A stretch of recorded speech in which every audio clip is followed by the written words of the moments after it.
Você está no canal Questão D.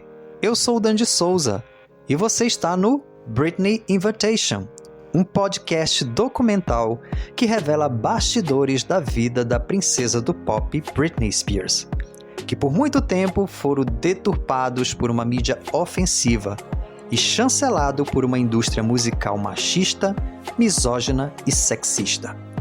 E como não bastasse, todo esse estresse causado por esse assédio e difamação, Britney também foi vítima de uma curatela durante 13 anos, que tirou sua liberdade, autonomia e direitos básicos de existir.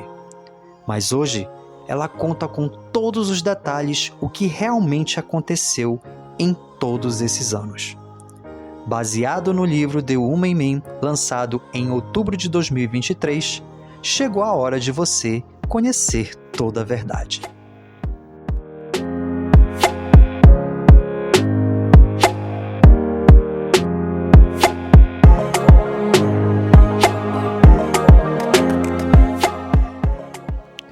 Episódio 1. Every Time. Toda vez.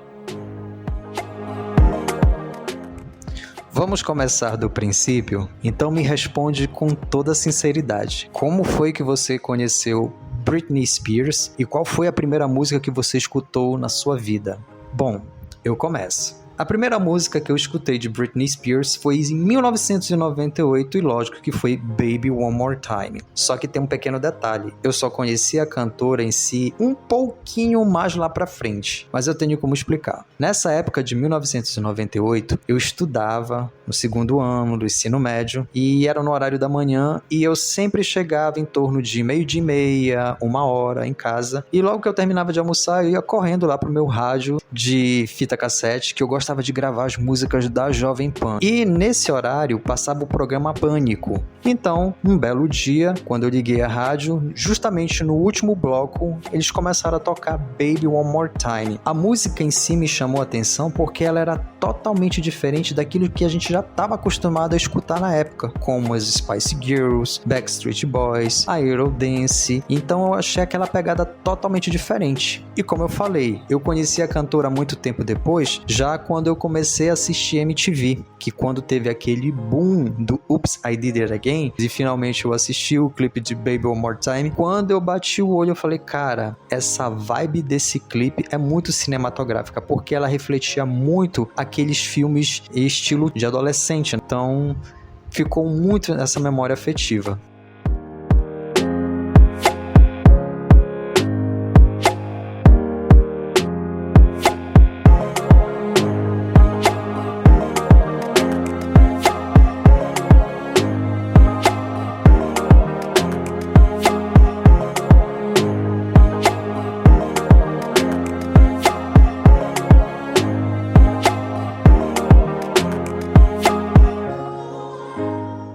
Agora eu quero saber de você. Como foi que você conheceu Britney Spears e qual foi a primeira música que você escutou? Eu conheci a Britney bem no início da carreira dela, quando ela lançou o primeiro single, Baby One More Time, em 1998. Nesse ano eu estava com 9 anos de idade e eu estava naquela fase em que a gente está saindo da infância, entrando na pré-adolescência e você passa a não achar mais graça nas musiquinhas de criança, né? Então, quando a Britney surgiu, existiam poucas artistas solo femininas que chamavam a atenção do público mais jovem, público adolescente. Eu lembro que a gente já tinha, por exemplo, Spice Girls, a gente já tinha nomes como a Beyoncé, mas dentro de uma girl band, esse era um cenário em que estava dominado por girl bands, né? Por girl bands e boy bands. Então, quando a Britney surgiu, foi uma coisa tipo assim, quem é ela? De onde que ela surgiu, sabe? Uma artista solo, feminina, com um clipe de colegial, então aquilo já despertou, chamou muita atenção dos jovens, porque um clipe com cenário colegial, então provavelmente ela vive experiências parecidas com as minhas.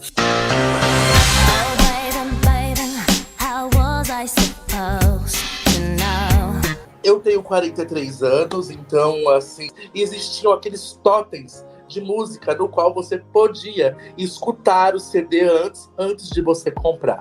Eu tinha um grande amigo meu, tinha porque infelizmente ele veio a falecer. Nós comprávamos muitos CDs, nós consumíamos muito mídia física.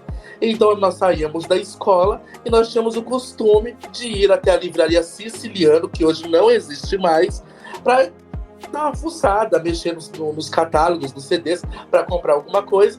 E quando nós chegamos nessa livraria, nesse toque tinha o Baby One More Time da Britney Spears. Eu tinha escutado algo assim, mas não tinha ido muito a fundo, não tinha procurado muito saber a respeito. Eu lembro a cena até hoje, eu colocando o fone no meu ouvido, e na hora que a música começou a colocar, eu associei a música com um pedaço do próprio clipe, na época de Clip Trip. Parece que aquilo clareou na minha mente. Eu falei assim, meu Deus, nasce mais uma diva do pop. Nasce mais uma diva para acabar com o meu cartão de crédito, não, né? Com o meu talão de cheque. Porque naquela época, né? Porque como eu sou das mais outras, o forte nem era o cartão de crédito, era o cheque mesmo.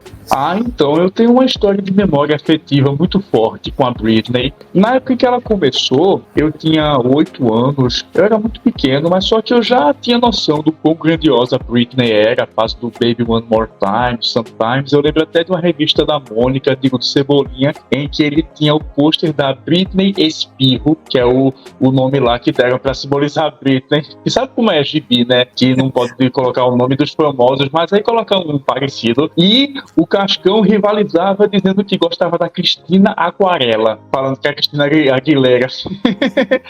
Mas eu vim gostar mesmo, virar fã, assim, daqueles de carteirinha a partir dos 13, 14 anos, na fase do Toxic. E quando eu tinha 14, eu comprei o CD My Prerogative. Eu lembro bem desse dia, sabe? Foi julho de 2005. Eu passei numa loja antiga chamada Vivace, aqui de Recife. Fui lá e comprei o CD. Esse, pra mim, foi um rito de passagem para o gosto pela música adolescente. Porque nessa época eu tava crescendo e até então eu me ligava muito em música de trilha sonora da Disney, ou então algumas músicas que meus pais gostavam, mas o comprar o My Prerogative foi a minha entrada nesse universo do teen pop dos anos 2000. E aí eu aproveitei essa época para treinar o meu inglês, eu imprimi algumas letras. Nessa época já tinha disponibilizado na internet acho que era Letras Music, o nome do site. E aí eu comecei a ter meio que um pertencimento entre os colegas da escola, porque nessa época antes de revelar que gostava da Britney, eu gostava de muito conteúdo infantil, tipo desenho animado, Snoopy, Garfield. Quando eu comecei a revelar que gostava de Britney, algumas coleguinhas passaram a conversar mais comigo. Teve até um menino lá que perguntou se eu vi o filme que a Britney exibiu. E lógico que a Britney foi influência para minha arte.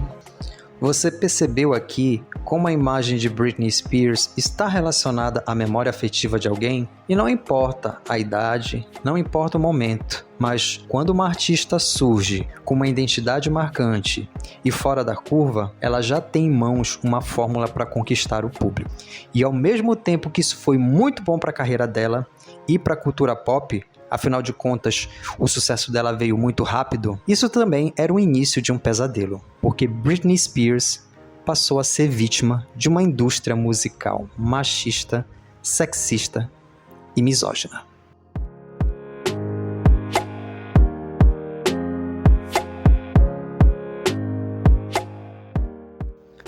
Se tem uma coisa que Britney Spears fazia muito bem, era entregar uma experiência visual em suas performances.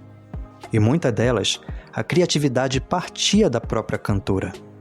Como o VMA de 2000, o Video Music Awards, onde ela começa sua apresentação cantando I Can't Get No Satisfaction, da banda Rolling Stones. E ela estava com um look formal e usando fedora na cabeça. E eis que no meio da apresentação, ela tira tudo e revela um top e uma calça toda brilhosa. Um look sensual e que valorizava sua silhueta, e a experiência visual de todos era garantida. Então, ela começa a cantar Oops, I Did It Again.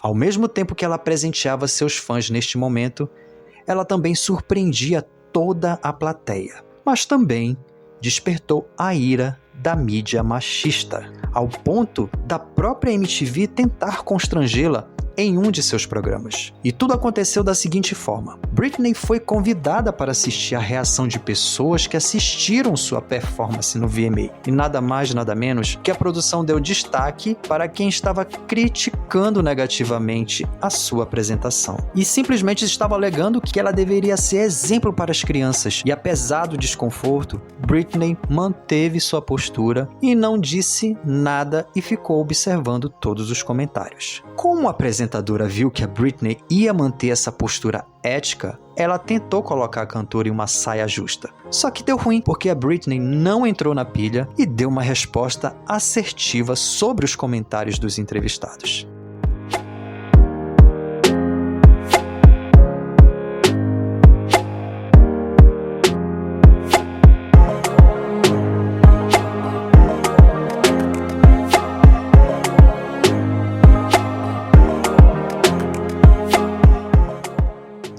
E o mais curioso de tudo isso é que você percebe aqui nesse momento que a MTV Brasil era muito mais desconstruída que a MTV norte-americana. Afinal de contas, trouxe uma artista que fez uma performance épica numa premiação que era da casa e simplesmente deram ênfase, deram destaque a comentários machistas, né? Enfim, não tem como defender e nem passar esse pano, não é verdade? O que contribuiu para essa carreira ser tão longa e se estender até hoje? O carisma dela, a originalidade dela, porque quando ela surgiu, ela era muito original para a época, ninguém meio que fazia aquilo, e quem tentou, o povo não deu muito ibope. Ela pode ter vários momentos ruins na vida dela, mas ela tem o povo, ela tem a gente. E a Britney é uma artista muito controversa. Ela, desde o princípio, sempre chamou a atenção no aspecto positivo e no aspecto que não era tão positivo assim. Eu não vou dizer aspecto negativo, porque eu não acho que são coisas negativas, mas que ela sempre foi muito criticada, né? Todo artista que inova, que traz coisas diferentes, que molda toda uma identidade para si, para o seu trabalho, acaba sendo muito criticado, porque o público não está acostumado a ver determinadas coisas.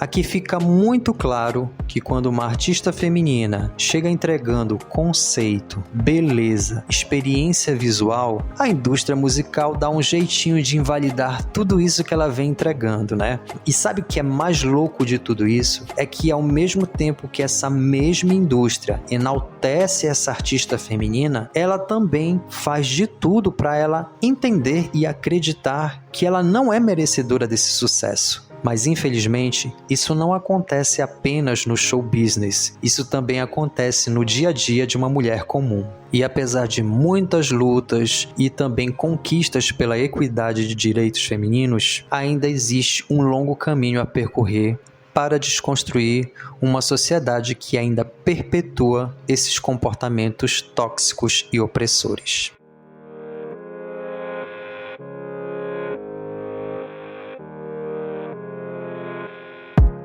Você lembra lá no início que eu falei que Britney Spears sempre chamou atenção pela sua identidade marcante? Pois é, isso ao mesmo tempo que foi uma fórmula certa para conquistar uma legião de fãs, também chamava a atenção dos tabloides, que eram conhecidos com o quê? Em fazer calúnias, difamações e ainda ter a cara de pau de dizer que tudo isso não passava de liberdade de expressão. Então tá bom.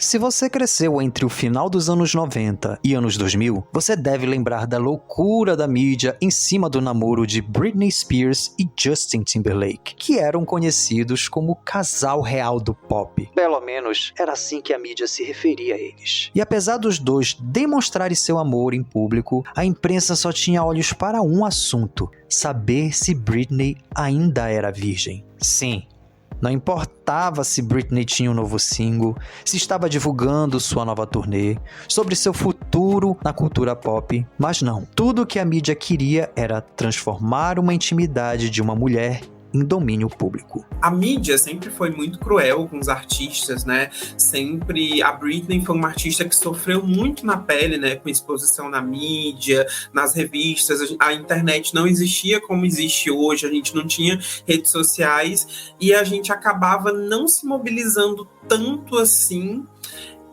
com a vida e com acontecimentos da vida pessoal dos artistas, né? A gente, o que continuava mobilizando a gente a acompanhar eles era o trabalho deles, era o que eles faziam na música, né? Era a imagem deles enquanto popstars.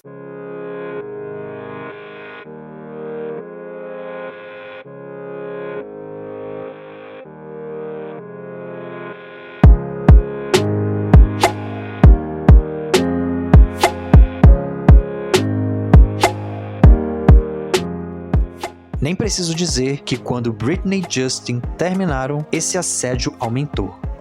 Principalmente com a suposta notícia de que Britney tinha traído o queridinho da América. Sempre foi passado pelo nariz, pela cara dela, que se ela fosse homem, as coisas seriam diferentes na vida dela. Que um homem, quando tem algum problema de saúde, ou quando comete alguma atrocidade, ele não é cobrado.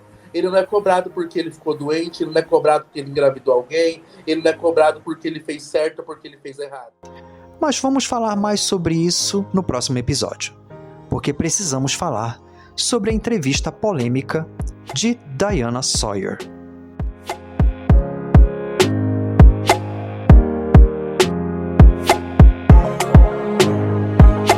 Mas afinal, quem é Diana Sawyer? Bom, Lila Diana Sawyer é uma jornalista norte-americana conhecida por ser âncora de programas de grande audiência nos Estados Unidos. E ela apresentava o programa Prime Time Thursday, que era um programa de entrevistas onde, teoricamente, ela deveria saber mais sobre a carreira e projetos futuros dos entrevistados. Só que não era isso que acontecia, né? Pois ela passava 40 minutos de seu programa fazendo gaslight e colocando em dúvida a carreira de seus entrevistados em rede nacional. Dentre a lista de famosos que se tornaram vítimas do seu programa, temos Whitney Houston, Michael Jackson, entre outros. E lógico, Britney Spears. Por incrível que pareça, durante toda a entrevista, Diane manteve uma postura opressora com uma narrativa problemática e tendenciosa com Britney Spears. Ela fazia questão de repetir a todo momento que Britney cresceu muito rápido, mas que poderia perder tudo de uma hora para outra. E que ela estava sendo um mau exemplo para as crianças por admirar Michael Jackson e Madonna. E mais, e que não nasceu ontem, e supondo que as músicas de Britney Spears e suas performances não eram artes, e sim uma violação à moral e bons costumes.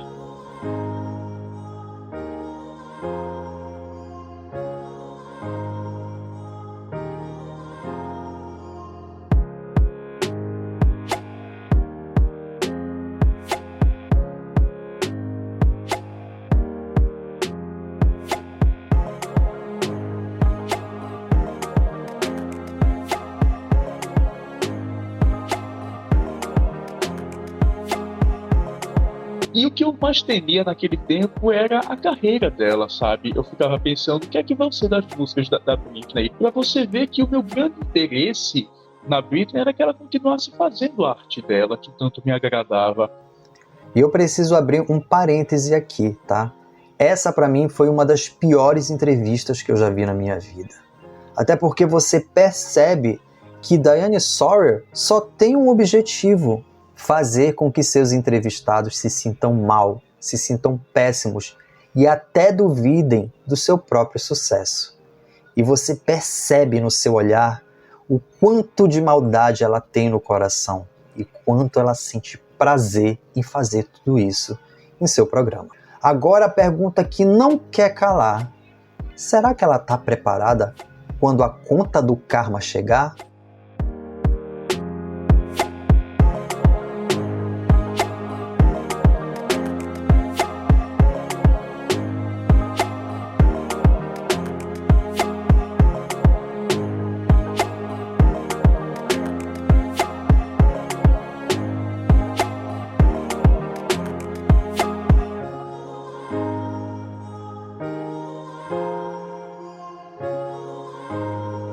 sobre isso, que é uma frase da minha mãe, que é assim: se o mal ele está vencendo no momento, é porque essa história ela ainda não terminou, porque o mal ele nunca vence no final. O bem e o certo, ele sempre vence no final, você estando nesse plano ou não.